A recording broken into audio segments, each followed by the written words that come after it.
Shout out sa mga ulirang ama, sa mga ama na faithful talaga, sa mga ama na responsable talaga, sa mga ama na pagkatapos magtrabaho may time pa rin, quality time para sa kanilang pamilya. Sa mga ama na makatiyos, mabuting tao, walang bisyo. Naisip mo ba habang ini-enumerate ko? Uy, yung number 1, ako yun. Yung number 2, parang hindi ako yun.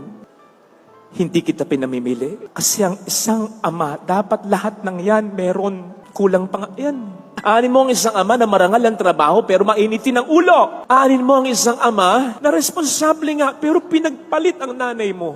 Kung gusto mong maging ama na ipagkakapuri ng iyong pamilya, sa kahit kanino at sa kahit saan, dapat lahat ng sinabi kong yun nasa sa'yo. Mahirap talaga maging isang tunay na ama. Pero the moment you commit yourself to God, magkukumahog ang Diyos.